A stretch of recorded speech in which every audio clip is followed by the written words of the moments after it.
Hello children and young people. Today I'm going to be talking to you about the truth. Okay, so here's the thing. When we are younger, when we are less mature in our thinking, because it's not always about age, you see, that's the thing. As I'm saying these words, there are certain adults that spring to my mind from my own life who I think, no, this isn't a young person thing. This is more of a maturity in your thinking, an emotional intelligence kind of thing. When you are less mature in your thinking, it's very easy to believe that life is one thing or the other. Like, people are either telling the truth or they're lying, and that's just all there is to it. Now, here's what I'm going to propose to you today. Here's what I want to tell you about, educate you on, want to get your brains thinking over.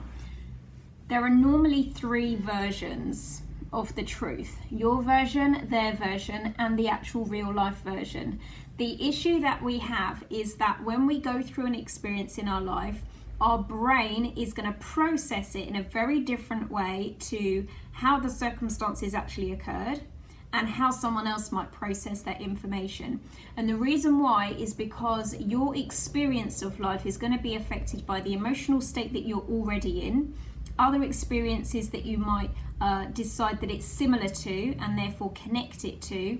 It can be affected by what you are already thinking about. There are all sorts of different things that affect the way that you perceive life as it happens right here, right now. As you are watching this video, some of you are paying attention to the sound of my voice more than anything else. Some of you are paying more attention to how I look, because I have like really good eyeshadow on today. And some of you are maybe paying attention to my surroundings. Some of you might be distracted by something else that's going on in your own life, not really paying any attention to anything that's going on for me in this video. Rude. But the point being that depending on your own unique experience of life at this exact moment in time, you're going to be taking in different aspects of information about what I'm saying to you. And some of you might not be taking in any of it whatsoever, and that's okay. But the point is that we go through that experience all the time. Over and over and over and over again, our brain is getting bombarded by all of this information and we can't take on board all of it, which means that when you go through an experience which you later reflect on and maybe compare to someone else's experience, they may have a different truth of what the situation looked like compared to what your truth looked like. So if you've ever been in a situation where it appeared that someone was lying about what had happened, but they really believed that they were telling the truth, they may not be deliberately lying. They may just have a different version of the truth to the one that you've got. And likewise, if you've ever been accused of lying, it may not be that you're lying, you just have a different memory of what the truth of that situation was for you. So a long time ago, when I was just a little whippersnapper in secondary school, I had a paper round and I did not want to do this paper round any longer. So I contacted the newspaper company to tell them that I would like to quit my job. The reason why I wanted to quit is because it was one of those paper rounds where you have to knock on people's doors and ask them for money, and I didn't like doing that. And I was maybe, 13 or something. I kept getting invited into people's houses. It was a bit creepy. So I wanted to give up the paper round. Anyway, I called up the lady that was arranging the paper rounds, and I said to her, I don't want to do the paper round anymore. She said, no problem. Next week will be your last week. Make sure you give us back the notes about who's been paying, who's not been paying, etc., etc. So I did that. And then the following week, I came home from school and my mum was furious at me. The reason why she was furious is because she'd had a call from the lady at the paper round company. The lady at the paper round company had told her two things.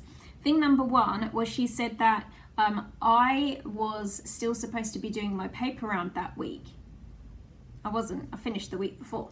But She also said that at lunchtime that day, I'd come home from school and told the delivery driver that I was not going to take the papers and that I'd refused to accept them. Also not true. I was at school that day. I didn't come home at lunchtime. So I think the lady had been annoyed at my mum, and as a result, my mum was annoyed at me. Now, there are a couple of different things going on here. Number one was that I was then annoyed because my mum had believed this lady's version of events rather than mine. But it took a very, very long time for me to come to some kind of acceptance that this woman's experience may have been muddled. Maybe she got me confused with somebody else. But for her, that version of events was probably what she believed to be the truth. Now, my truth was different. My truth was, I did my last round last week and I've been in school all day, so I haven't been here to deny the newspapers for the paper round. But somewhere along the lines, things got muddy and blurry and grubby, and then it was very difficult to make sense of what truth there was in that situation. Now, did I go back and sort that one out? No, I didn't. I just had a big old row with my mum and then sulked about it for a considerable period of time, many years in fact. But the point being that two people can have a colliding experience and come out of it with two very different stories. Here's what we need to do. We need to get better at communicating, because the more we communicate about how we're thinking and feeling and how we're perceiving and understanding what's going on in the world around us, the better chance we have of finding something which is closer to the truth of the event and not just the truth of the event that happened for us. We can also be mindful of the fact that other people's experiences might come across as very differently for them. So here's what I want you to take from today. Remember that the truth is very, very rarely clear and easy to understand and straightforward and cut and dry. It's normally a bit foggy and a bit iffy, and quite often there are several different versions of it that exist at any one time, and that's okay. So if you got something useful from watching this video, then go ahead and click that thumbs up button. Make sure you subscribe by clicking the red subscribe button and hooking up with us on all of our other social media networks that you will find in the description box below. But for now, thank you so much for watching, and I will see you in the next video. Bye.